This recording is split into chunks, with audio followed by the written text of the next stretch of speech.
มาส่งค่ามาส่งพ่อแม่พี่น้องเขากูก้นค่าเขาขามาทำรายการจิ้นแชร์จอมกันค่ะเนาะรายการจิ้นแชร์ก็ออกเข้ายาม8 โมงกลางค่ำทุกวันกันเนาะหัวข้อแนะนำพ่อแม่พี่น้องป่วยดีผู้ทำพี่น้องเขากูก้นค่าได้เป็นรายการจิ้นแชร์กะเมื่อในวันที่11 เดือน2019ค่ะออกรายการกูวันค่ะข้าวยำ8 โมงกลางค่ำถามตอบกูลองเกลิดแจงแรงๆหน่อยค่ะ6 ข้อเมื่อในก็มีหนังปัจจัยนะครับอันเฮาคาติดถามจิ้นแชร์ว่าใน10 ข้อนั้นแต่มีลองเจิงหือหลายในเฮาคาถามมันปัจจัยนะครับข้อที่1เฮาคาติดถามว่าวันมือพกในตัวสัตว์ที่สังหลายอันนำถูกอำแม่นกันในกันเนาะเฮาคาพ่อแม่พี่น้องเขาฮู้ว่าก้นเกิดปีลิงก้นเกิดปีไก่ก้นเกิดปีหมูปีจ้างปีม้าก้นเกิดปีอังคาอันที่แม่นกันครับเนาะ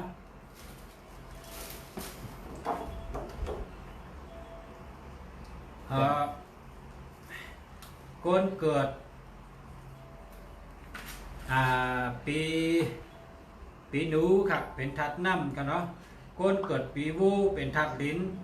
ก้นเกิดปีเสือเป็นทัดไม้ก้นเกิดปีปางใต้เป็นทัดไม้ก้นเกิดปีนากาเป็นทัดคำก้นเกิดปีงูเป็นทัดไผ่ก้นเกิดปีม้าเป็นทัดไผ่ก้นเกิดปีแป้เป็นทัดคำก้นเกิดปีลิงเป็นทัดเด็กก้นเกิดปีไก่เป็นทัดเด็กก้นเกิดปีม้าเป็นทัดดินก้นเกิดปีหมูเป็นทัดน้ำมันเป็นจังไหนครับพอมีพี่น้องเขาวันหนึ่งและวันหนึ่งอันถูกแม่นกันนั่นตัวชัดอีสังลายค่าในมันบอกว่าอันไหนครับนะกำพอมีพี่น้องเขาได้ว่าตัวชัดอีสังตั้งตัวชัดอีสังแม่นกันนั่นมันใครว่าจะเหือนะมันเดี๋ยวว่าจังนั้นก็เพราะฉะนั้นได้เฮาคายังอ่านว่าเฮาพอมีพี่น้องเขาเจออันเกิดปีหนึ่งและปีหนึ่งเฮาฮู้ไว้ว่าเฮาคาเกิดปีสังยาวก็เป็นธาตุอีสังในนั้นก้อยพอเฮาฮู้ในก็เฮาได้ฮู้ว่าคนเกิดปีไหนและตั้งปีไหนแม่นกันคนเกิดปีไหนและปีไหนแม่นกันฉะนั้นครับ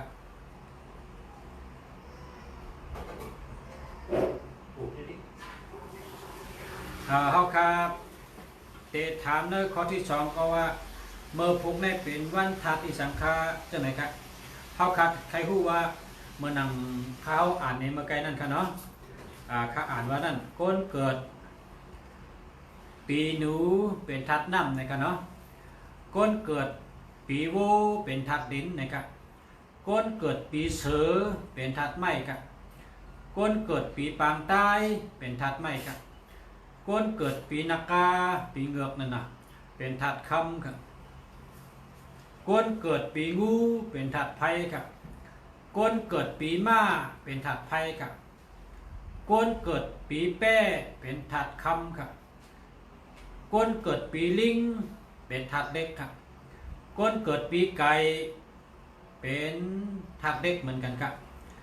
ก้นเกิดปีหมาเป็นถัดดินครับก้นเกิดปีหมูเป็นถัดน้ำครับอันนี้ก็เฮาคาไลฮู้ไว้ว่าเกิดปีสังยาวก็เป็นทัดอีสังนะครับเนาะพอเป็นเมืองไทยได้นะพอเป็นเมืองไทยเขาอ่านว่าเกิดปีชดนะครับเป็นปีหนูเนี่ยนะปีชดเป็นปีหนูปีโวนะครับว่าปีฉลูนะครับปีเสือนะครับว่าปีขานนะครับคนเกิดปีเสือเนี่ยนะเขาห้องปีขานคนเกิดปีปางใต้เนี่ยเขาห้องว่าปีกระต่ายนะครับคนเกิดปีนากาเนี่ยค่ะนะคนเกิดปีนากาคนไทยเขาห้องปีงูเหยินนะครับปีงูเหยินปีมะโรงในเขาห้องนะกำในคนเกิดปีงูเล็กครับคนเกิดปีงูเล็กในเขาชอบห้องว่าปีมะเสงนะครับเนาะกำในคนเกิดปีม้าครับคนเกิดปีม้าในคนไทยคนเมืองไทยเขาชอบมองว่า ปีมะเมนะครับเนาะปีมะเมคนเกิดปีแป้ครับคนเกิดปีแป้ในเมืองไทยเขาซ้ำห้องว่ามะแม่นะครับเกิดมะแม่เพราะเกิดปีแป้ขาห้องมะแม่กำได้ก้นเกิดปีลิงขนาดก้นเกิดปีลิงทางเมืองไทยเขาซ้ำห้องปีวอกนะครับก้นเกิดปีลิงในเขาห้องปีวอกวอกนะลิงในเขาห้องวอกเพื่อกะโพดรัดแต่เพราะเป็นกำรัดในคำห้องวอกครับเขาห้องลิงนี่กับนะในก็มันเป็นกำในเมืองกันเนาะกำในก้นเกิดปีไก่ขนาดก้นเกิดปีไก่ยาวกว่าคนเมืองไทยเขาห้องว่าปีละกานะครับปีไก่เนี่ยเขาห้องปีละกานะละกานะทำดีๆกันนะเขาห้องว่าปีละกานะครับเป็นละไอ้ปีละกานะครับเป็นปีไก่กับในก้นเกิดปีม้าค่ะนะก้นเกิดปีม้าในเมืองไทยเขาซ้ำห้องว่าปีจอนะครับปีจอนะครับก้นเกิดปีหมูค่ะนะก้นเกิดปีหมูคนเมืองไทยในเขาซ้ำห้องว่าคนจังไหนนะคนที่เมืองไทยเขาห้องว่าปีกุนนะครับนะเป็นจังไหนครับซ้ำเป็นทักซ้ำในก็เหมือนข้าวรัดมาไกลน่ะข้าวจะขึ้นรัดทั้งเปลี่ยนหนึ่งก็บอกว่าเขากะข้าวเนี่ยมันเจอผู้จัดรายการคำว่าจอยจินเฉกกำแต่อันเป็นตั้งผู้เต้ร่อนมอนร่อนแขนมันได้จินเฉกได้ละอันข้าอุบในได้อุบในรองพ่อแม่พี่น้องเขาเหมือนหนังหางแฮนเปิดทะจินเฉกหันตันฮับตอนพ่อแม่พี่น้องเขามาเอาตีอยู่ที่นั่งครับฮับตอนพ่อแม่พี่น้องเขามาเอาตีอยู่ที่นั่งนั่งที่รายการเนี่ยนั่งไว้ที่นั่งพอที่นั่งบ้านกะนอนให้ด้วยก็ได้นั่งให้ด้วยก็ได้เฮ็ดนั่นเฮ็ดก่อกันค่ะเนาะเปิดมือถือไว้กำไตมันว่าผุยพงไว้นะผุยพงไว้แล้วนี่นะผุยพงไว้แล้วเขาเด็ดด้วยจิ้นแฉลาดเขาเด็ดด้วยเสียกู้มึงหรือเขาลาดผุยพงแล้วนี่นะกำไตวันนั้นนะจังว่าผุยพงค่ะเนี่ยจังแมนขาลัดเนี่ยเมื่อกลางวันเนี่ยนะพี่น้องตัวเขาเนี่ยเขาอยู่ตั้งย่านเขาอยู่ตั้งย่านเห็นโทรมาข้าถามว่าก็ขาลัดสองป่องคนหาตั้งเมืองปุ่นป่องเฮาด้วยกูว่านักลุชะเนี่ยว่ามี2เกาะอยู่ที่ตั้งย่าน2เกาะแล้วก็มีพี่น้องเมืองสูในหลายเกาะครับเมืองสูในโทรมาเมื่อใดกันนะก็ว่าเขาขัดถอนกูว่าเนอลุชะเขาว่าจ่องป่องกำเปิ้นเฮาลัดในจ่องป่องกำไตเนี่ยรอกำไทยรอกำไตรอกำมาในจ่องป่องกันนั่นป่องเขาเขาถอนกูว่าน่ะว่าจังนั้นนะข้าก็ว่าโอ้ปนในเสียงอันเขาคันดัดเนี่ยกว่าไก่เตะเนี่ยกาช่ำไปเย้ากันครับช่ำไปเย้ากันช่ำพี่แทงพี่น้องเขาดังเนื้อโป่งเนื้อโป่งตีตั้งใจต่องกี้นะครับพี่น้องตรงโป่งเขายำไม่อยู่เมืองไทยเมื่อขึ้นอยู่ตรงโป่งเขาก็ว่าถอมกูว่าน่ะสักคุกเมืองดีรัดวัดน่ะเปิดถอมมันแห้งโลเนี่ยพี่น้องตรงโป่งน่ะพี่น้องต่องกี้นี่ครับเพราะว่ามันอยู่จำต่องกี้ค่ะจำต่องกี้ลูกต่องกี้กับ12 ลักนะเมื่อเขาเป็นลูกอ่อนนะครับปัดต่องกี้พี่นางเขามีต่องกี้กับนอนตีเขาเนาะก็กลางวันก็ดีเนื้อโป่งเนี่ยมันดีจอนะคะเนื้อโป่งเนี่ยมันเป็นเมืองน้ำครับป่าตั้งแต่ก็ขี่เฮ้ยเลยเนื้อน้ำครับเป็นน้ำละลายอันเนื้อโป่งเนี่ยซื้อกันเนื้อโป่งเมืองเนื้อโป่งเนี่ยดีจอนะคนก็เจอดีนะคนก็เจอดีเจอกวางเจอเมตตาตาลาฮับตอนดีนะครับก็กาเนี่ยนะก็กาเนื้อโป่งเนี่ยเขาขับกาเนี่ยนะกินปลาเนี่ยกินอะไรครับเขาเฮ็ดปลาเต็ดขนาดกับเป็นเมืองปลาครับปลาเนี่ยนะโคให้กินกับน้ำเนียงก็เป็นบัตรปลาได้เหลืองวันเหลืองครับที่นั้นนะพอพี่น้องเมืองไต้เขาป้มไปได้แถวก็มาดีตรงที่พี่น้องเมืองไต้เขาตีมาดีด้วยเมืองไต้เนี่ยดีโจนะเมืองไต้เนี่ยดีโจนะยาสีกู้ตู้ผ้าพลก็ดีน้ำดินหินผาก็ดีลองอยู่ลองเศร้าก็เกี่ยวลองกว่าลองไปก็ง่ายลองหากินก็เข้มนะครับเข้าเนี่ยหากินปลาค่ะนะไปเข้าอยู่เมืองใต้เลยกว่าเด็กพี่น้องในได้กินปลาเดิมนะเข้าเนี่ยเข้าในเปิดห้องเดือน12นะเมืองใต้เนี่ยเนาะเดือน11เดือน12เนี่ยเราได้กินเหลืองเนาะคุกจะได้ใครใจถึงตาเสียครับวานเผยก็เมืองมันเสือติดปั้นอ่ำผักนะครับนะเสือจับอุตาเสียครับนะเสือจับตาเสียครับก็ว่าเป็นตีพังหกพังเหวครับวานเผยก็เมืองมันเสือติดปั้นอ่ำผัก ฮักเตะๆกะฮักวันเกิดเมืองนอนเจ้าเก่าฮักเตะๆกะนะก็เมื่อไรก็โอ้มาชงกะเมื่อเดี๋ยวได้พี่น้องเขามาหาปากไปก็เจอเสียเมืองดีอุบเนี่ยนะเผื่อลอมเต้ดีพงเนี่ยนะคนมาตัวบ่มีหาปากไปยินจมค่ะยินจมครับตอนกูก็กูก้นกะยินดีค่ะยินดียินจมเต้ๆค่ะเข้ามานำค่ะมาปั่นแห้งเฮ็ดก่อกันค่ะเนาะเฮ็ดก่อกันเฮไรพอนดีเฮ็ดก่อกันเฮเมียโจค่ะนะเฮาคาว่ากามปอกามแม่เขาว่าพอเฮ็ดก่อเพิ่นก็หลุดได้มีอโจพอเฮ็ดก่อเพิ่นก็หลุดได้มีพอนดีพอเฮ็ดการทำก็หลุดได้กินพอเฮ็ดการทำก็หลุดได้กุศลพอเฮ็ดเฮ็ดอะไรเห็นโยนคำว่าได้นะอย่าไปเฮ็ดค่ะนะอย่าไปเฮ็ดก่อกับเมียโจกับหลุดเฮ็ดก่อได้พอนดีกับหลุดเฮ็ดการได้กุศลกับหลุดเฮ็ดการได้กินกับหลุดเฮ็ดในว่ามา4มิ้วในหลุดได้มีมิ้วค่ะนะมิ้วนึงบางมิ้วก็เลยกุศลขนาดมันเฮาค่ะเฮ็ดการศาสนาเงินก็ไหลไปกับได้กุศลกะปัดกะเพียววังจ้องกะตีกะเพียววังจ้องกะจอยล่างทางคีอย่างมนเจ้าจ้องล่างสั่งวังจ้องปุดหมอกมอนน้ำล่างจ้องจะในเป็นการกุศลขนาดเนาะพอเฮากะเฮาก็ได้กุศลมันตึงไหล1มิ้วนะมันตึงไหล1มิ้วอันนี้ก็ย้อนเอาเงินเอาคำเฮ็ดปันก็ไหลอันเฮาขับปันในซ้ำกายอย่าเหลือเงินคำกะก็เพราะว่าสั่งในนี้อันกายอย่าเหลือเปิ้นให้เป็นข้าวยามนะครับข้าวยามในมีกาขันหรือเงินคำกะกระเจอพ่อแม่พี่น้องเขาเมื่อกลางวันเหตุการณ์เข้าในเป็นข้าวยามหรือเฮือนะเมื่อตึกหรือเฮือป้อห้อมไปแค่นอนในก็เฮ็ดก่อกันกะคำได้นะ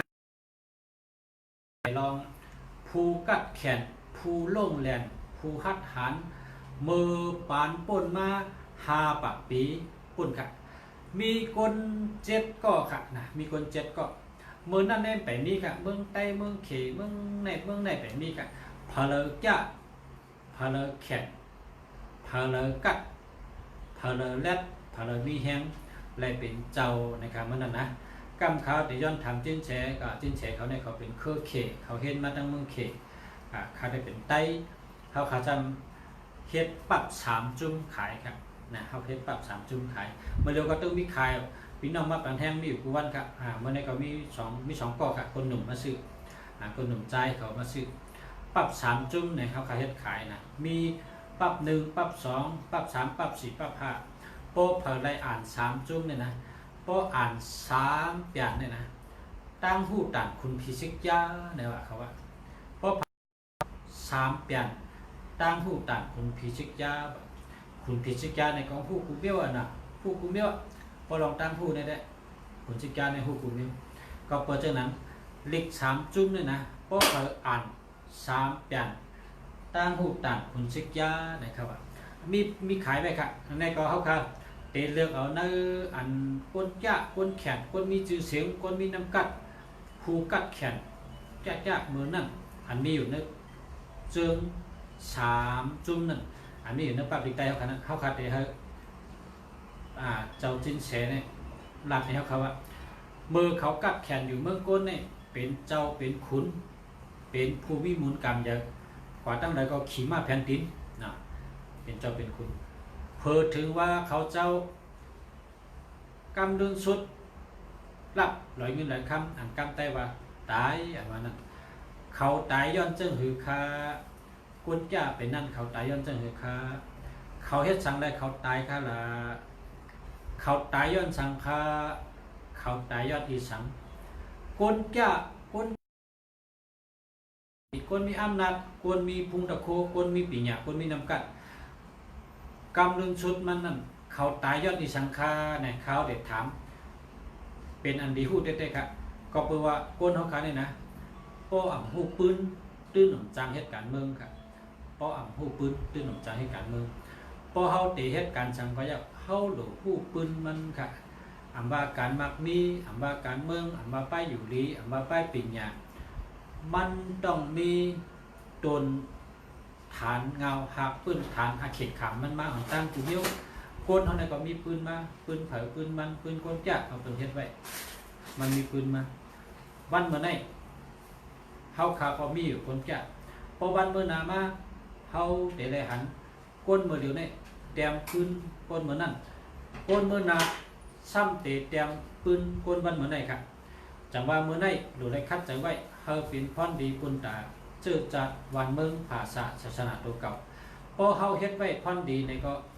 วันหนึ่งมาเปิ้นเตะแต้มลองหลีเฮาอันเฮาคัดสั่งเฮ็ดไว้นั่นพอเฮาเฮ็ดไว้ลองสั่งในก็เปิ้นเตะแต้มลองนั่นเฮ็ดหลีเปิ้นก็เตะแต้มหลีเฮ็ดแคมต่อเตะแต้มแคมเฮ็ดจ้าก็เตะแต้มจ้าเฮ็ดเจิ้งหือก็เตะแต้มเจิ้งนั้นมันเวดอดไลลองเปิ้นเตะแต้มปืนวันมื้อน่ะก็เพราะฉะนั้นเมื่อเดียวนี้หนูคัดใจเฮ็ดไว้ลองอันปองเป็นใดนั้นเฮ็ดแคมๆเนาะพอมีพี่น้องเขาคากำในเฮาคาอุบกันมากก่อนนำย้อนผิดปังจินแสเฮาคามันนำอุบดัดต่อพอมีพี่น้องเขาคา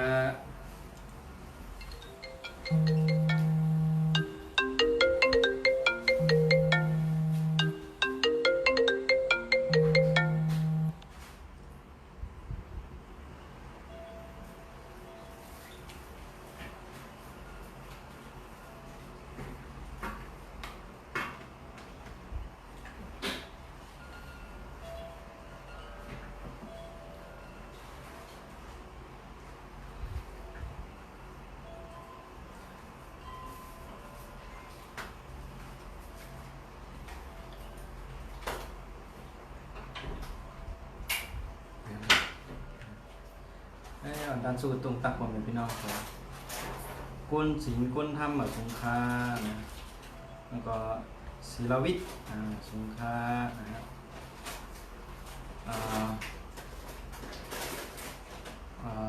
อย่าง beautiful อย่างนี้มาสงคราเนาะนายพรซอยแสงคำมาสงครานะฮะเป็นไต้มาสงครา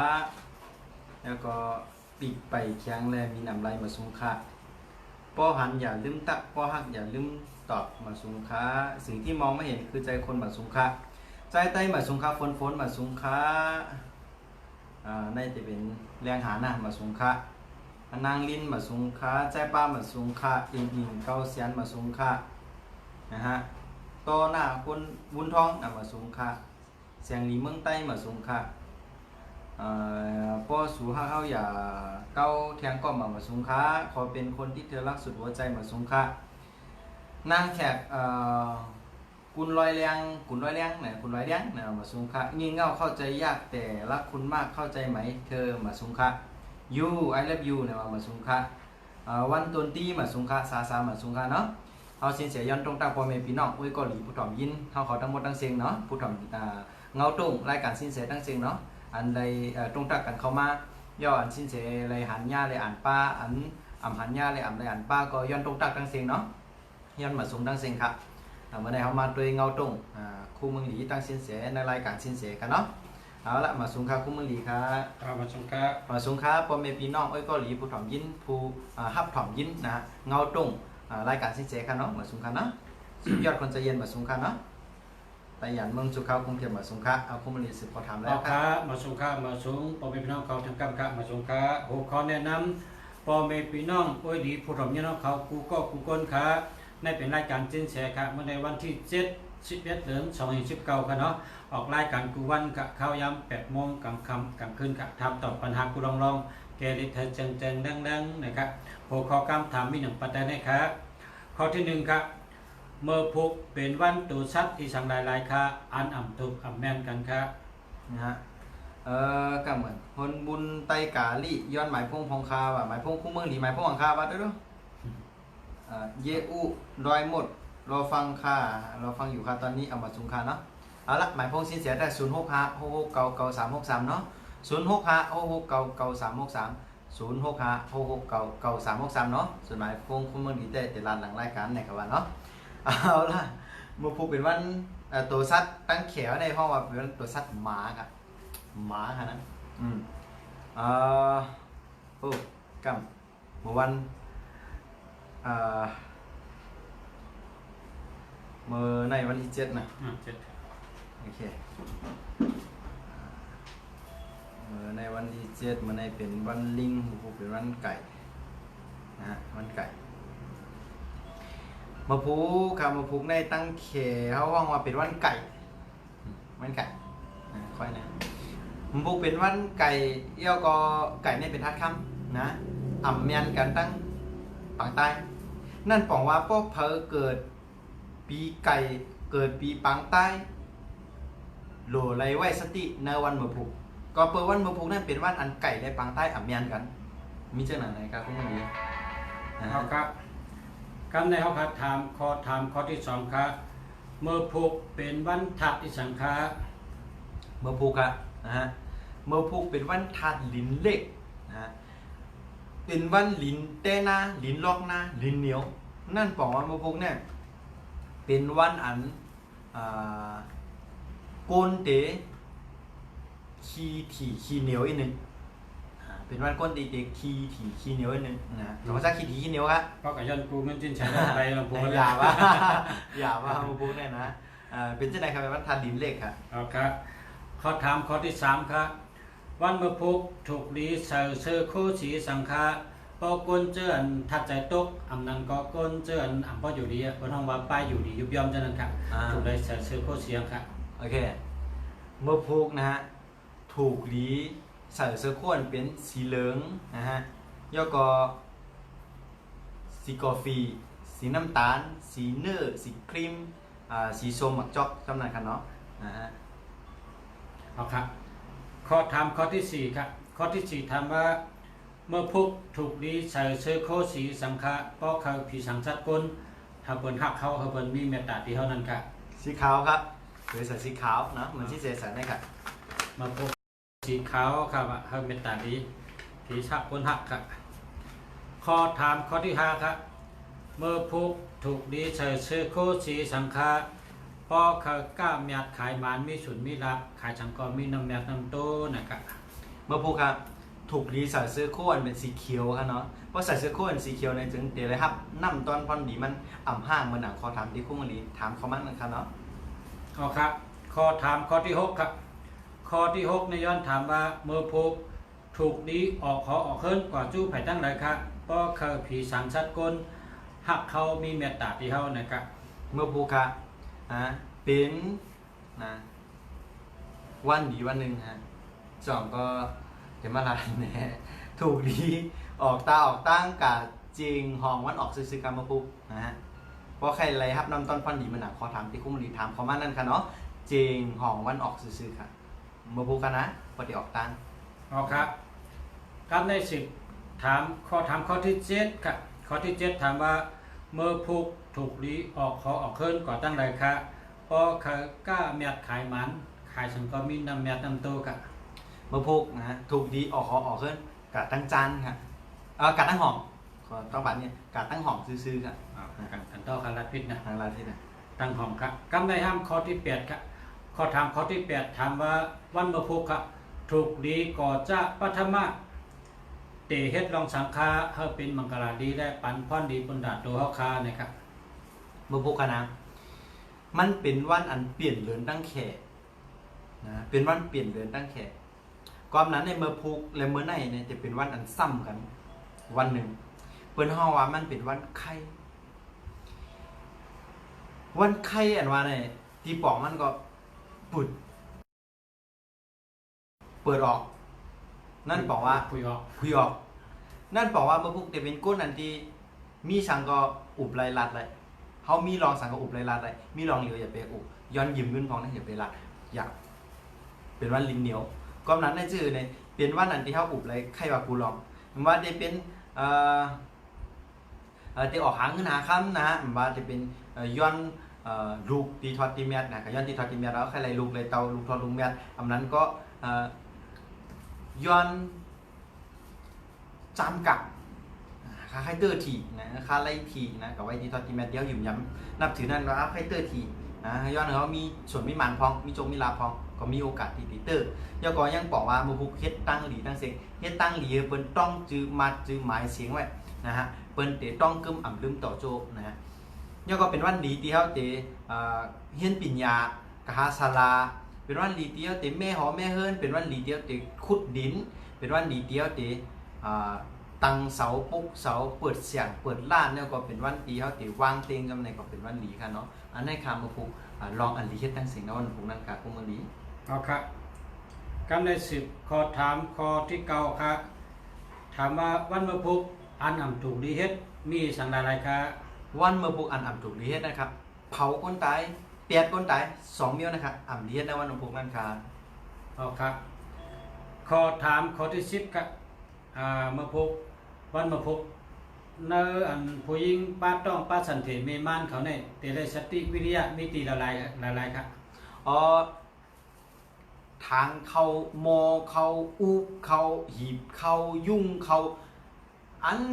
กับกายเลยเขาหมาเขาเจเขาตั้งซิงอะอย่าไปเฮ็ดในวันพวกนั้นนะเววันนี้นะฮะเดี๋ยวก็เครื่องมูเครื่องปั่นเครื่องจักรเครื่องอีกอันที่มูปั่นนะมอลินกูปอกในเมื่อก็เรียกยังหันแต่เดี๋ยวก็ยังหันมันเป็นเอาไม่กินกวนลง2 หวยมาตั้มไอ้เขาตัวเสาเขาลอกเห็นปั่นจำนั้นก็อย่าไปเกิดตื้ออย่าไปเงียบอย่าไปกระยกอย่าไปกำกันเนาะเพราะเวลาจะไหนก็อันแต่ปลาต้องจับมันคำนั้นก็หลอดพี่แล้วค่ะแต่ว่าพวกนั้นค่ะนี่จะไหนครับพวกมึงดี เอาครับยินจมครับที่รักปันตั้งหูครับกำในสืบหลังจากไล่การจิ้นแส10 ข้อยาวกันนะพอ10 ข้อยาวในเฮาคัดย้อนถามลองเนอปรับ3 จุ่มครับลอง3 จุ่ม3 จุ่มเนี่ยมันเป็นอันเนอปืนเมืองเขนเนี่ยเป็นอันที่4ครับเนอสืบปืนอันหลังได้ที่4ครับเนอเมืองเขนเนี่ยมันหลังเดียวว่าหลังมอกกะเฮอเนี่ยเนอกำผาได้มีอยู่20 ปลายครับเมืองปองค่ะนะเนอเมืองปอง20 ปลายเนี่ยเปิ้นเอากับปิ่นเป็นภาษามันเฮาก็เอาสอนในโรงเรียนครับมาเปิ้นเอาสอนในโรงเรียนกูเมืองครับเปิ้นเอากับปิ่นแล้วหันเฮาคาอะไรฮู้นะปืนได้มี20 ปลายอ่ะเมืองปองน่ะเปิ้นเอากับปิ่นเป็นเด็กเปิ้นเฮาก็ขึ้นสอนในโรงเรียนมันเป็นรองหลีฮู้มันเป็นรองโดได้ฮู้ก้นกับปันมาเดี๋ยวนี้กูก้นมาเฮ็ดการไปมักมีมาเฮ็ดการไปเล่นแห้งมาลองการเอาขึ้นแผ่นดินกับกูขึ้นจะจัดวันเมืองตัวเก่าว่าการกูลองกับสืบก้นลองเฮ็ดลองสร้างลองปกป้องลองวางแผนลองกูเจอกูเบิ่งนั่นเพราะเผาไรฮู้ลองเนอปรับ3 จุ่มเนี่ยนะมันเดเจจุ่มกูเมลครับนะก็เพราะฉะนั้นมันเป็นปรับอันดีเตะมันมีนำตอนพันดีนั้นดำเชียงรายครับก็เพราะฉะนั้นเมื่อในเฮาคาเตโจกเอาผู้กัดแขนก้นดื้อหลังผู้หัดฐานมือกูปอกเนอ7 ก็ครับตัวเจิ้งเนี่ยมันมี3 ปากไปครับเมื่อแนวแต่ก็ย้อนทำจึงใช้เนอ7 ก็ครับ7 ก็เนี่ยเป็นอันหลังเลยหรือเปิ้นนะครับพอต่อกันในกองจะเป็นต่อเขาจะในก่อนได้มีทั้ง3 ปากไปครับเฮาคาเตเริ่มถามว่าเฮาคาตั้งแต่ถามว่าเนื้อ7 ก็ก้นกัดแขนนะครับปัน3 จุ่มว่ายลื่นสุดเขาเลยตายย้อนสังฆาเลยตายจึงหือคาตายกอบสังฆาในเขาขาดแต่ย้อนถามจิ้นแฉเป็นก้อครับคำที่1เขาขาดแต่ถามว่าเจ้าก้นอูเนี่ยตายย้อนจึงหือคาเจ้ากวนอูเนี่ยนะฮะตายก็เพื่อว่าอากาศทางตัวใหญ่ทางตัวเจ้าเก่าอากาศในความเป็นเจ้าเก่าอันเป็นผู้กัดแขนในลองซึกนะฮะเดี๋ยวก็ยอมตาดีป้าเจอนะก็ยอมตาดีเตกาอุบกะลาจอมซุนกวนนะเดี๋ยวก็ไหวเล่นสุดไหนมันก็เลยหูขาดเปียดเนอยาแตกหูขาดเปียดในฐานะของคนที่ก้านปังตึกซึกนะครับเนาะอันนี้ครับอันนี้เป็นเอาคนอูอันนี้เขาใครขนาดว่าแต่หมาหน้ามันอยากอันไว้มันอากาศนะครับมันอันมาหน้าอย่างอากาศย่อมกลมหัวมันย่อมกับอุกกะลาแต่สุนกวนมันว่ามันแก่เนี่ยสุดท้ายมันก็ยาเตียป่วยก็ตายอย่างก็ก้านปังตึกนะครับเนาะในคนอูตายตายก็ความอากาศเขาว่าก้นเขาในมันโดไรฮู้จักว่าอย่างก็คือก็ยอกเนาะโดไรมีลองหมอกับสืบเปิ้นหมอรับต่อเปิ้นผู้ตีแข็งตีโอนกันเนาะเพราะฉะนั้นมันจะอยู่รอดพอเขาแข็งติ๊กก็ดีสลายเหมือนก้นอูไรเสียงใส่ใจกะย้อนก็เพราะว่าหมาหน้าตัวเก่าย่อมเป็นขุนซึกเป็นเจ้าซึกตีอันก็อันมันรับว่ามันมีเผาเป้บันไดไหนกะในใจได้มันโกเผามันมีเผาเป้บันไดไหนกะคนเขาคาในว่าจังไหนมันหม หมอเปิงกว่าจังไหนครับพอเปิงกว่าก็เลยตกซุ่มกับเนื้อปังตึกเหตุใดญาจุ่มซุ่มก้นเขาจับคอกับแปดจังไหนเป็นเทพเจ้าอยู่องค์มาเดียวในการนะหลังจากเจ้าคนอูในการมีกูตีขาเขาใครอยู่ในเมืองไทยในมีกูเว้งค่ะเนาะอันนี้ก็คนฮูเดี๋ยวมีตั้งนำครับก็ในสืบแถวการแต่ย้อนทำก็ที่สองครับก็ที่สองในเตี้ยวหุยนี่ก็เป็นก้นกัดแขนครับมันได้ตายย้อนสังตายก็จริงครับเตี้ยวหุยในเส้นตายก็มันปนโมหะมันอย่างโมหะว่าในเป็นชื่อในมันโมหะนั้นเป็นลองเมาลองมึนเมาดังเสียงนั่นบอกว่าโมหะมันใหญ่เลยมันหยุ่มตัวมันว่ามันก็เป็นก็เป็นเมตับอย่างก็เป็นเมตับอย่างก็เป็นหูเป่าซึกเดี๋ยวก็หูเป่าซึกปางนั่นค่ะกับปางอันมันกุมหูตับกันนั่นเจ้าซึกเป็นเจ้าซึกนะเดี๋ยวก็สั่งป้ออันเป็นตะเปมันอันดีเปิ้นเฮาว่าเป็นคาซึกอันดีมันเก็บมาจำนั้นน่ะสั่งป้อแบบป้อในวัยรุ่นยาวในอันเป็นมันก่อนมันสั่งป้อน่ะนะเขาก็เจ็บใจพังใจเฮนะเดี๋ยวก็มาเต็กปาดคอมันมือพองยามที่มันตึงเมาเรานั่นเนาะนั่นบอกว่าโมหะมันใหญ่โมหะมันใหญ่มันดึงกินเราน้ำแล้วก็โมหะใหญ่ลงตัวเจ้าเก่ามันนั่นน่ะคล้ายๆกดอูเหมือนกันนั่นนะฮะอันนี้คือการตายของเตี้ยวหุยเตี้ยวหุยในมันตายย้อนโมหะครับโมหะในอันมันเจ้าเขาว่าโมหะสุมกุมงำตันหันชังนั่นครับพอเราสร้างออกมาในมันสุมกุมงำตันให้ขึ้นแหมขึ้นลูกน้องค่ะแหมก็เปิดลูกน้องในนะ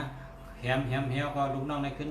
แป้งจังมันเห็นขึ้นเอาตายมันนะครับได้ตายย้อนลูกน้องจำใจมันขึ้นค่ะเนาะก็เปิดแหมลูกน้องป้อลูกน้องทุบลูกน้องจะมีเจอเปียงจังมันเห็นก็ขึ้นแหมตายมันพอเป็นเปิดได้ตื้นมาตายได้ครับมันแก่นะครับเตี้ยวหุยในมันแก่นะแห้งเยอะนะมันเป็นคนแก่คนแข็งมือปานนั่นครับข้อที่สองครับคำในมา10ข้อที่สามครับข้อที่สามก็ทำเจ้าเล่าปีครับเป็นเจ้าเหตุการณ์มันตายย้อนสังกัดเจ้าเล่าปีเนี่ยมันวัยรุ่นมาเนี่ยมันต่อซามันเยอะนะต่อซาอย่างชื่อเนี่ยมันต่อซาอย่างที่มันพังใจมันเจ็บใจที่ว่าน้องมันอันเป็นน้องลมสาบานน้องจือว่าโกนอูนั่นมันตายไงเนี่ยมันก็ขึ้นต่อซาอย่างนะให้ลืมคิงอะไรวนว่าตัวเจ้าเก่าเนี่ยเป็นอ๋องอ่ะตัวเจ้าเก่าเนี่ยเป็นเจ้าหอคำแล้วนะลืมนะลืมบ้วนลืมทัดสางลองปักเปิงตาตีเตะปักคายตังคายวัยรุ่นมามันก็ยาไผ่โรคซุนเขานะฮะเป็นเมตับน้ำของซุนกวนนะฮะชื่อว่าโรคซุนนั่นไผ่โรคซุนเขานั่นนะฮะเอาทหารมานะมาเผาเปียตีตังคายของเล่าปีนั่นเพราะวอดไว้กับเสียงวดเล่าปีก็ไรเจ็บหมัดนะหมัดเจ็บแล้วก็ข้อโคมตายแบบอันนี้บอกว่าเนี่ยเจอตอใส่ลืมคิงอ่ะแล้วก็อะไรเอาตายกับไว้รุ่นไหมเอาครับก็เล่าปีในก็เปว่าก้นเป็นคนออกคำในฮักปีน้องเจ้าเก่าหรือเจ้าเคยครับฮักปีน้องหรือเจ้าจับบันเมืองมันกว่าตอบแทนปันน้องใจมันอันยายเป็นออกตายนั่นเอาเป็นลองว่าเป็นฮักปีทั้งน้องหรือแผ่นดินหรือคุณพ่อตัวเก่าแล้วก็ตกซุ่มจมตั้งค่ะยาซิกไผ่ชุนคนเขาเอาไผ่จุดเป็ดตับมันแล้วก็มันก็เลยชุ่มซึกเลยเลยบาดเจ็บเลยมาตายจมตั้งขึ้นค่ะนะเป็นจนข้อโคมให้ตายกว่าเลยจะเรียกข้อโคมให้ตายกันอาจารย์นอนตั้งนั้นเล่าปีว่าคือไหนเล่าปีสมาปีน้องได้เหมือนแขนขาเนี่ยตีเตี้ยเปียดอะไรนั่งยิงอันนั้นก็หักอันนั้นนั่งเมย์เนี่ยเหมือนเชือกคู่ร้อนเปียดสับขึ้นมาก็อะไรนะแบบปีน้องเนี่ยเหมือนแขนขาเนี่ยพังใจนั้นน่ะเหมือนว่าแขนขาดแล้วผักนั่นขวานนั่นเนี่ยเจ็บใจกับตัวซาเอาตัวซาให้เลยเป็นตัวตั้งให้ไปกัดตึกนั่นนะนี่มันเป็นจังแม่นครับอันนี้ก็เป็นกล้ามดีเจ้าหอคำเล่าปีครับว่ามันชอนเมื่อเตี้ยวหุยมาจูมันครับมันว่าปีน้องในมันหักนะหักปีน้องในหักกันปีน้องเหมือนแขนเหมือนขานะแขนเท่าขาเขาเนี่ยขาโผเมเหมือนเซอร์โคนะครับนี่เป็นกำสอนของเจ้าหอคำเล่าปีเหมือนนั่นค่ะเนาะกำในเจ้าหอคำเล่าปีลูกไว้ เขาก็ได้สืบถามแทงก้อนหนึงครับ โจโฉ คน และซุน ค กวน นแขนคนแก่นั่นก็ในก็แขนเต้ๆก็เป็นเจ้าซึกทั้งสองเกาะหนึ่งเกาะในเป็นผู้นำหนึ่งจุ้มเป็นตับจุ้มทั้งสองเกาะเป็นคนแขนทั้งสองเกาะอันนี้ชื่อว่าเจ้าโจโฉและเจ้าซุนกวนนะครับอันนี้ซ้ำตายย้อนสังตายย้อนจึงครับ โจโฉและซุนกวนในอาการคล้ายๆกันครับจื่อในโจโฉและซุนกวนในไรจือว่าเป็นจอมตับนะเป็นจอมตับหลงอุปเปิง1 ใน 3ของแผ่นดินมังกรนะครับว่านะเนี่ยมันตายกอบสั่งในตายกอบอันปราสาทมันเนี่ยตายกอบออกปราสาทมันเนี่ยมันหันป้องหันก็มันหัน2 พับซ้อนกันจะไหนแหวะเพราะว่าปราสาทมันร้อนหันพับมันร้อนเป็น2 พับซ้อนกันจะไหนไว้นะแล้วก็มันหันอย่างในเนื้อพับกันซ้อนกันนั้นมันหันก้นอันที่มันไรยำกะก้นอันที่มันไรแก้พ่อกับอันมีตั้งพิษตั้งเสียงนั่นเหมือนหนังว่ามีปังทึกปังหนึ่งตีโจโฉเนี่ยหันมาเสบียงอาหารในมันกี่เย่าก็เฮอกันเล่นก็อินก็กำเนิดเพิ่นอาหารในกองทัพมาปัดทุ่งพอจะกินอิ่มนี่กับตึกไรกองทัพในมันกับซ้อมต้องไว้ก็นั่นในก็มันห้องก้นอันตรงเขามาถามว่าขย้อนหางเจ้าเมี่ยงจังไรลูกลังนางมีเจ้าได้ไข่ด้วยเจ้าถึงพ่อจอดพ่อมืออะไรขัดตรงพวกย้อนหางเนี่ยย้อนหางคาย้อนหางก็ขับอันใดเสียหมดเนี่ยขย้อนโกโหเจ้าเนี่ยเอากัดแทบนาไข่ประกาศว่ามันโจโฉเนี่ยมันย้อนออกตั้งพิษเขาถูกนะมันถึงอุ้ยเป็นก้อนเนี่ยโจเนี่ยนิสัยโจโฉมันมาหือได้ไหนก็เปิดก็ตรงเขาได้นะมันตั้งพิษมีก็ตรงเขาในก็ปุ๊บมันตรงมันสู่กินเกะนะมันในจะแก็บวางว่าสารพัดเอาก็แทบคอแบบยก็อันจานเปิ้นพี่ตามคิดได้มันเอาตายเปิ้นกำนั้นน่ะมามีน้ำหมักตางเนี่ยเป็นพับซ้อนเรื่องกองยาวก้อเนี่ยซ้อนได้เนี่ยเอาประสานร้อนเนี่ยก็สมองประสาทร้อนกันเนี่ยก็ตายกว่าอันนี้กอบอังเนี่ยกอบอันที่เขาเฮ็ดไว้อันเปิ้นพี่ตามคิดเนี่ยก็เอาพิษเปิ้นเนี่ยก็เอาตายกันเนี่ยอันนี้เป็นทางเนี่ยเขาเป็นจอมตับหลงโจโฉและซุนกวนเนี่ยสุดท้ายมันก็ประสาทร้อนตายในกอบลองเขามีลองโตซ่าเยอะหมาหน้าเยอะโม่ห้าเยอะกูเมี่ยมันเยอะมันสุ่มแล้วตัวเขาเส้นนั้นด้วยแหละโจโฉเนี่ยพอได้ฮัดได้เขาแล้วนะมันพอมันเฮ็ดแกงเนี่ยมันเฮ็ดแกงมันเตะมันเฮ็ดแกงว่ามันในประสาทร้อนนะมันเอามีดไว้จับตัวเหทหารโมยาเขามาตะลุกนอกตะเปะเปิดจวนนั่นเขามาพวกเขามาเนี่ยก็มันเอามีดย่างตายเย่าก็เฮ็ดแกงนอนรับกับขึ้นเนี่ยอันนี้เป็นชื่อถ้าอ่านเป็นมีตั้งที่แล้วเอาตายจอมเจ้าในเนี่ยมันบ่ขึ้นกะก็เพื่อเอาที่มาหน้าตัวเจ้าของในเฮ็ดกว่ามันพอขึ้นสุดท้ายไว้รุ่นมามันก็เลยประสาทร้อนนี่ก็วนว่ามันกึ่งตันที่เฮ็ดเช่นนั้นเนยจะลึกๆมันวนเช่นนั้นก็กับเนยสนังได้ผลลาดออกนะก็นั้นเพื่อนนั้นก็ตายกว่าอันนี้ครับที่ไว้รุ่นสุดของโจโฉและซุนกวนนั่นก็เปิดมันอ่อนเปิดมีตั้งพิษนั่นตายกว่าเลยเขาก็ขึ้นมาวนเลยไว้รุ่นมันประสาทมันร้อนไปเลยครับอันนั้นก็เป็นเจ้าซึกโจโฉในตั้งชุนกลค่ะโจโฉในมันย้อนเอาก็โหก้นหุงของพักนั่นมันห้องเขามาในชุ่มมันเห็นว่าย้อนของดีย้อนของดีเจ้าเมี่ยงจังไรไอ้คนชึกก็ว่าอะไรค่ะเจ้าอะไรสังเฮาตีเอาก็โหเจ้านี่แหละมันว่าข้ามมีทั้งพิษสังรู้เจ้ามีทั้งพิษสังขับมาผู้อยู่ใกล้กับลูกเมเจ้าอันขึ้นตั้งหลังในคาเดดูดอมลุ่มลาดด้วยปันในอึบระยะสังย้อนก็โหเจ้าใน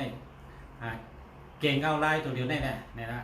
วางมันของเนื้อตับมันชุกชักไอ้มันก่อมใจหิวก็เป็นตะปีฉลามมันหักฉลามมันแหละหักเจอจัดหักตับซึกมันเนี่ยมันก็ย่อมออกก็โหมันปั่นโจโฉการลาไทยก็เจ็บก็เป็ดมันเป็นเช่นนั้นและเป็นรองคนห้องว่ากำเตะเรียกว่าบทขยโยเนาะบทขยโยเขามาแล้วก็โหไงมันเหมือนคนดีเป็นหยอกกันหันนั้นมันเฮ็ดตามพี่ไปซ่อนกันเลยครับเขาแต่ไม่ได้นังเขตได้ว่าเป็นกินสารสมองนะครับนั่นนั่งแต่ว่ามันเป็นวัยมามันก็ปกติให้ได้ตายกันครับอันนี้น้องโจโฉครับก็ไม่เขาคัดที่สืบถามแทงก็ที่5ครับก็ที่ขาได้เป็นก้นหังดีหังเล่าเป็นก้นแก่เป็นก้นเล็ดเป็นก้นหนุ่มสีช่างสีเช้าครับชื่อว่าเจ้าจิวยี่นะครับเป็นผู้ยิบซึกชุนกลค่ะในชั้นตายย้อนจริงครับจิวยี่ปัญญานำกัดแขนในไรจือว่าเรือเปิ้นนั่งงงก็สุดท้ายมาในมันเฮ็ดจื่อเนี่ยมันแก่นเลือดให้ได้ตายกว่าก็เปิดว่ามันยังมันกึดไรสมอยู่ตั้งนั้นมัน มันปอกมาเป็นตอซ่าอันตีมันปอกมาตีมันก้านหนังก้านขงเบ้งก้านหาตีว่าอันก้านนั่นมีแทงแล้วก้นมีปิ่นยาเหมือนหนังก้นมีปิ่นยากัดแขนเหมือนหนังเจิ้วยี่ในเราขึ้นกับก้านเป็ดก็อันมีปิ่นยาเนื้อหรือมันแทงอันมีจือว่าของเบ้งเนี่ยก็นั้นมันหับไรก็ปูมันก็ว่ามันแก่ไหนมันหับไรมันมีตัวซ่าอย่างเลยทัดไพ่เนื้อตัวมันแตกอะไรแก่ออกมาเป็นเลือดตายนะครับตัวซ่ามันหับตัวซ่ามันใดเลยมันใช่ครับอันนี้จะจำได้เดียวครับมันจึงใช้ดัดแค่เป็นคนหังดีเป็นคนแรดเป็นคนรักเป็นคนมีปัญญาเป็นคนยึดซึกครับเป็นคนสอนซึกแล้วก็กระตึกซึกกว่าหญ้าคนนั้นจ้าหรือเขาเนี่ยมันวางคนนั้นจ้าหรือมันทำกับหญ้าใส่แล้วเหมือนว่าคนต่อชาติเนี่ยนะคนต่อชาติออกมาเนี่ยนะเลือดในขึ้นเข้ากันนะหัวใจเหี่ยวหักออกเป็นเลือดมาค่ะให้นั่นให้ก็จับยกกะตายกะครับในเป็นกองคนแก่ค่ะที่เสลายแก่ค่ะเนาะเขาคาได้สืบทำทั้งกองครับก็ในก็ก้นหู้ทัดน้ำทัดลิ้นทัดลมทัดไผ่หู้เดินเล้าต้องผ้าลุมผ้าผู้สภาวะเนเตเปลี่ยนมาจังหือลงนาเลย3 บันยังหู้เลยเป็นก้นแก่เตะอันนี้ชื่อห้องว่าเจ้าของเป่งนะครับเจ้าของเป่งความไตเนอปืนไตหมันตีก็เต็มว่าจูเก่าแรงในก็เต็มแล้วก็ตีไตตีเนอปืนต่องกี้ตีมาตีเติบโดยพิพิธภัณฑ์ว่าห้องนี้โคกึกปืนต่องกี้อันก็เต็มว่าเขียว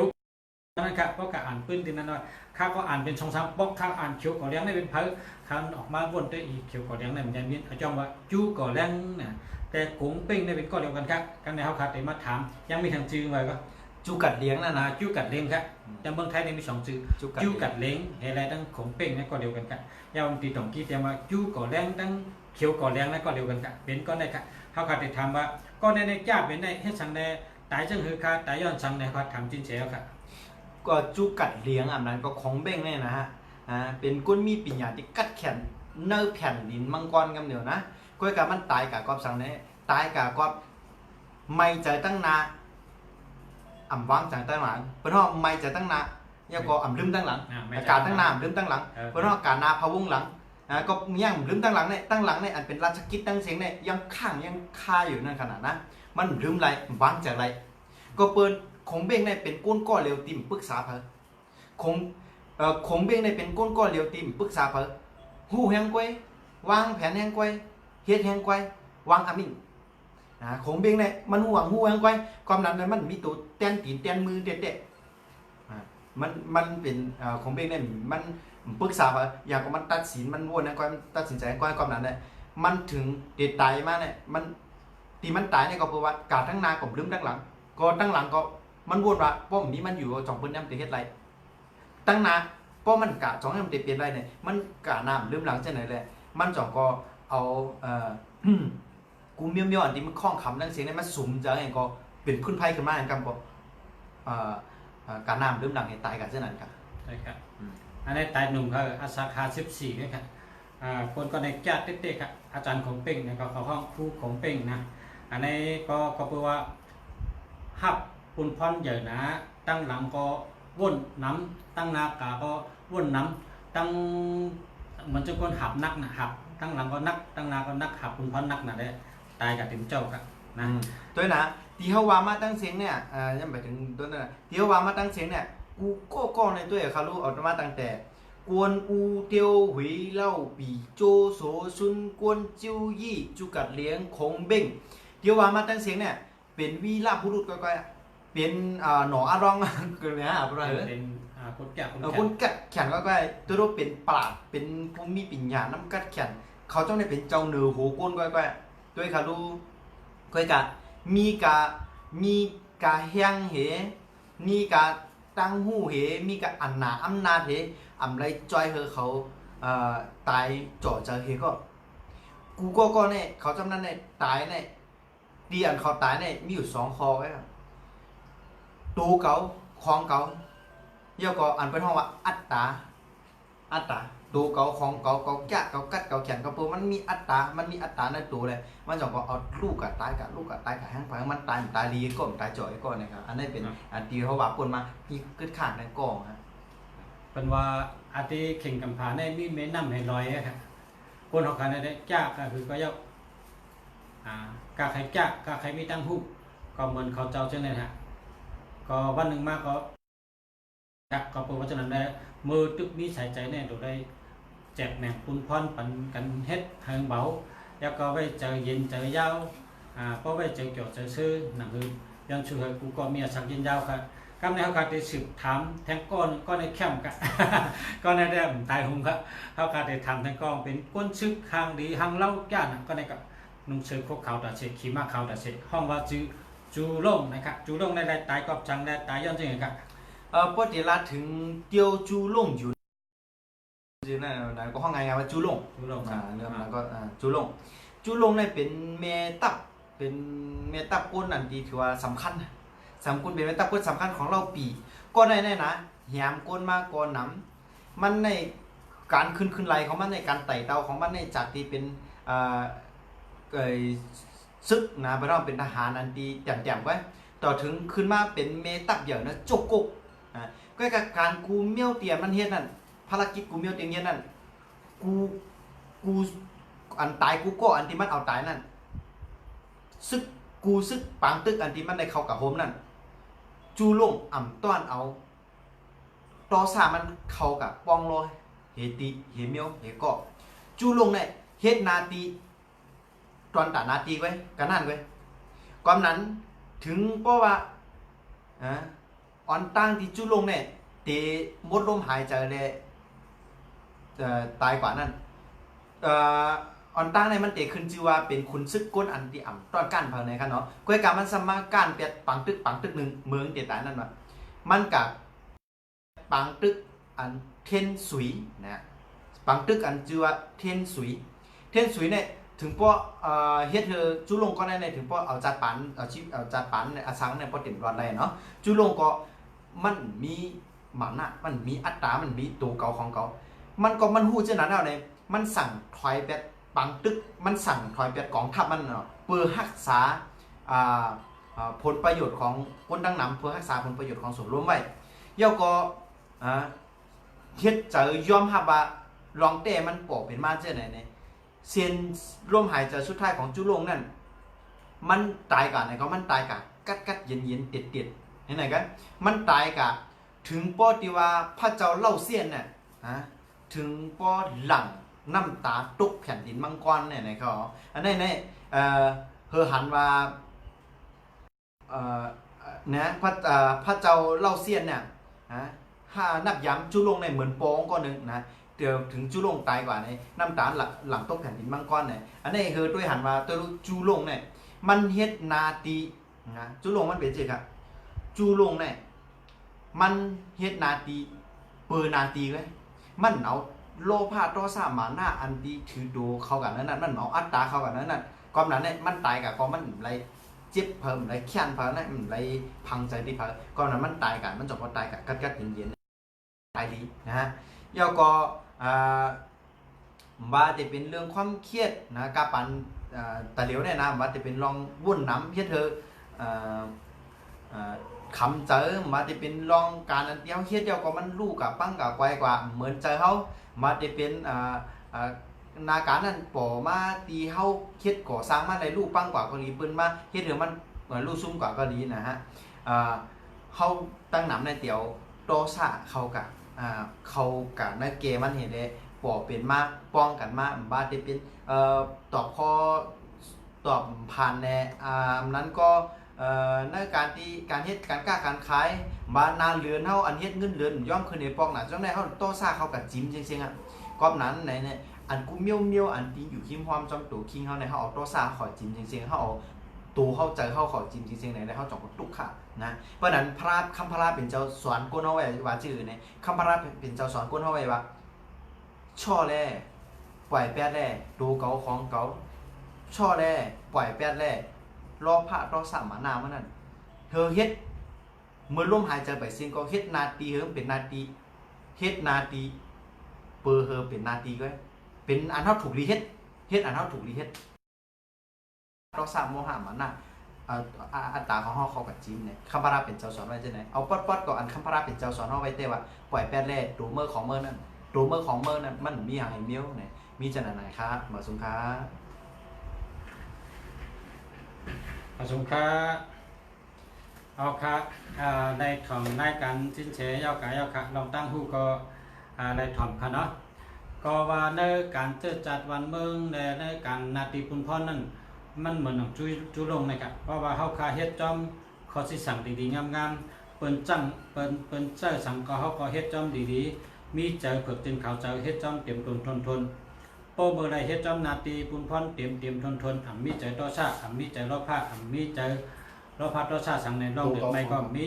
เฮ็ดนั่นแหละมันเจ้าก็ทำไรมีรองผู้ค่ายสั่งบอกว่าอาเป็ดตั้งพิษนั่นมีสังคะคนเฮ็ดชึกเนี่ยตกมาไล่อันเป็นวันนั้นนี่เป็นตีของมันค่ะ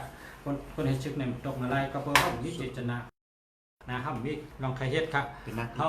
มีลองใครเฮ็ดเป็นเจ็บเป็นตายได้เขาเฮ็ดจำปุนพรนาทีเขาไปมันมีตั้งพิษทางมันจุ่วงในกองเฮ็ดจำนาทีปุนพรใช่ไหมอาชาเย็นยาวเท่าให้ก็ตายกันเนาะอันนี้ก็เป็นรองผู้กัดแขนเจ็ดก็เนื้อสืบปืน3 จุ่มครับพอเป็นพี่น้องเขากันเนาะกำในแต่มีคนย้อนมาเห็นหงจุ้ยติจินแฉครับกับสืบปีปิจินแฉนะใครเห็นหงจุ้ยค่ะจงได้ค่ะได้ค่ะอ๋อกับสืบกับปิจินแฉกันนะยาวก็มาสุงค่าเฮาคาติตุ้ยหมายพงและตุ้ยปันจินะเบอร์โทรศัพท์จงดีนะถามอะไรครับเดี๋ยวหมายพงจงดีจังนั้นนะถามมาแล้วครับถึงข้าวยำข้าวติดตุ้ยปันนะครับทำสังฆาเมื่อเจ้าพญอนหมายพงลาปันปีกแปดแข็งบินได้ในข้างนอก0826626192เดียวครับเดียวครับแล้วก็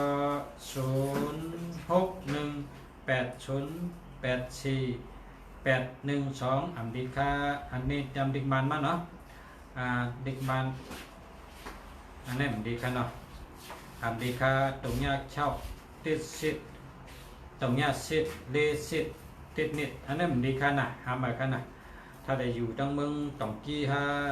เมื่อว่ามี2ก้อว่าอยู่เมียวตียังก็ตั้งคุณอ่ะแพรตรงฉุดแล้วก็อยู่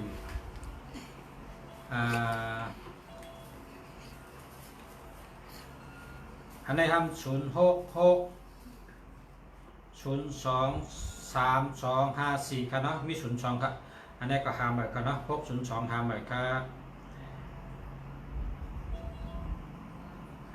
ปีเต้าหน้าบุญทองค่ะเนาะ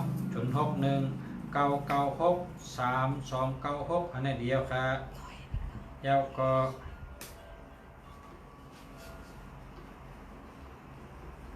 เปิดทำอยู่ค่ะนี่นะเปิดทำอยู่ค่ะมาตัวตกเรื่องอีก1ค่ะได้ค่ะขึ้นตัวขึ้นตั้งหลังค่ะใครถามตัวจงดีค่ะ083566167567ไปดีค่ะ67ทำใหม่ค่ะเนาะมาสุงค่าเสียตั้ง2มาสุงค่าแช่ยาวค่ะอาสาคา15วันจันทร์ค่ะเนาะตัวมีเห็นไปอาสาคา15วันจันทร์ก็10 งานดีเลยเสีย10ก็เลยเสีย10มี40 80 90 50มีตัว7กันเนาะมีตัว7 1 2 3 4 5 6 7ปีนี้เกี่ยวดีครับปีนี้เกี่ยวดีจ้ะครับเกี่ยวก็ดีรับก็ดีการงานก็ดีครับใครเห็นหงจุ้ยก็ได้ครับมาเห็นในจินแฉกันนะแล้วก็ใจกระจอกกันเนาะอ่านผิดกัน0823255366อันนี้เดียวครับดีเตะๆกันนะแล้วก็0987845968จังดีค่ะดีค่ะดีค่ะลุงสาวก็ใจ68ถึงไหนอะค่ะดีค่ะ68ก็ดีค่ะได้ยานเมืองค่ะ0838649636มันในคนแชร์กูก็ค่ะคนแชร์กูก็มันเนี่ยได้รัดค่ะเขาจะแค่คนเดียวครับด้วยแนวแชร์กับกูก็ค่ะคนตัวมีเห็นไปคนแชร์หนำเต็มมันนั่นแหละเขาจะพูดนะป่องใจเอาเป็นคนแช่เลยไหมขอบใจค่ะที่แช่ปันเท่ากับเช็คก็เหมือนเจ้า0624129762อันนี้มี12ให้76ให้ค่ะอันนี้ค่ะนะใจ ใจเกี่ยวดูนะครับนะอันนี้มีเจ็ดหกก็ไปดี12ก็ไปดีครับเหมือนนะแล้วก็หมวยทองคำเนี่ยเนาะ0868492153อันนี้มี21กับ21ในเปิ่นฮักกันเนาะได้ก็กล่อมฮักโหมีกล่อมฮักเพิ่นอยู่จำกล่อมฮักครับ2112ในเปิ่นฮักค่าหามาขึ้นนะแรกขึ้นนะแล้วก็มาสูงค่าเสียเฮาทั้ง2ค่ะเนาะ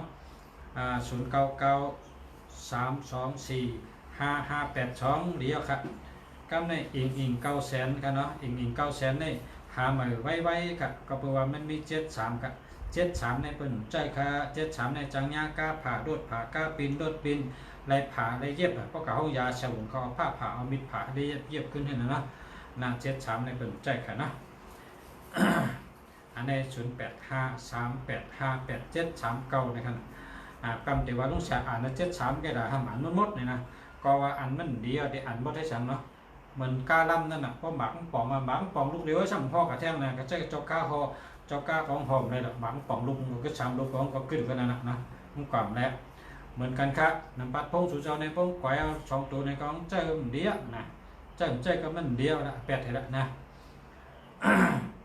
ปานเป็นปอห้าง0635499157อันในปอห้างในดีอยู่นะอันเป็นปอห้างในถ้าได้หรือมีจ้างก็เพราะเป็นปอห้างในสาวเกียรติในจ้างในจ้างเขาก็เบอร์โทรเองขี่ดีอยู่กันนะแค่หมดครับกำในซ้ำ0865822127อันนี้ได้เบอร์โทรดีครับนะจักหน่อยครับมันปักกับเผาไม่ปักกับเปิ้นก็ได้เนาะนะจะว่าพอห้ามดีนะพอห้ามดีมิไม่ห้ามดีมิบั้นเข้ากันก็ได้นะจูมดีได้แปดกันก็มีนะไปด้วยหลายได้นะด้วยหลายลองหลายตั้ง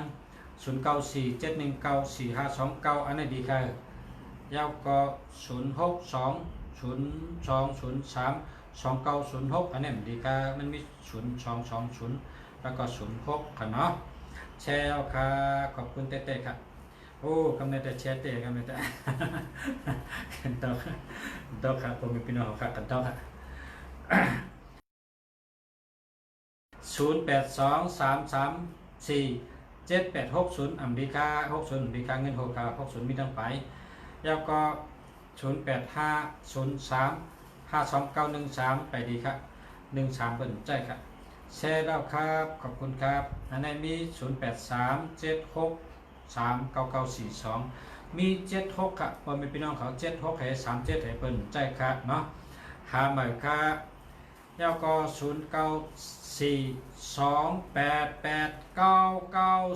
0942889949ค่ะดีเด็ดๆครับกำในก็ออกมาแล้วป้อมมาก็ครับงาแต่ว่าทงเฮ็ดเอาเนี่ยป้อมพี่น้องเขาเน็ตมาป้อมเน็ตมาได้ติดตามว่าการได้ก่อนนะเนี่ยไปกับว่ามาไว้ก่อนตั้งหรอกครับแช่แล้วค่ะหมวยทองคำขอบใจค่ะที่แช่ปันเนาะใช่แล้วครับขอบคุณครับเอาค่ะยินชมครับยินชมนำคอยินชมนำคอตั้งสุเจ้าค่ะยินชมเหมือนกันครับตีสุเจ้าเอาข้าวยำเสด็จมาถ่อมไล่การจิ้นเสและสักคุเมืองดีกันเนาะดีเลยเฮ็ดก็กันกูวันก็ยินชมใหญ่ๆนำครับเมื่อได้ก็ตั้งได้การจิ้นเสได้ตั้งกำหูมาตั้งหูนำตั้งหันกว้างแล้วก็ตอนฉักคุเมืองดีก็ตุ้ยหมายพงแล้วก็ตุ้ยบรรจุจริงกันเนาะเอาค่ะกำคันเอาคัดเต็มปัญญาย้อนวัตถุก็06402893996นะครับ06428939996ครับนะนะครับในก็แชร์ครับอาจารย์จาทีละลุงคำมีชัย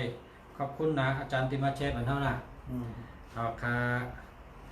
ยินจมค่ะแชร์ค่ะน้องแสงไหม0986630531ค่ะก็มี31ค่ะ31ให้30เนี่ยดีค่ะ31เนี่ยมันต้องใช้อย่างเจอปิดเจอแก้มจะทำง่ายมีเพมันมีหลักกับ31แล้วก็30ก็เหมือนกันเนี่ย30ในลองสุกสักนำหนักกันเนาะ มันก็ดีครับเพราะว่ามีข้าวยำก็แนบเป็นให้กันเนาะแลกมาครับแนบมาปินมาให้กันเนาะ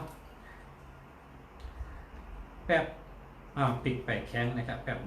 ปิกไปแข็งและมินได้0826626192เดียวครับ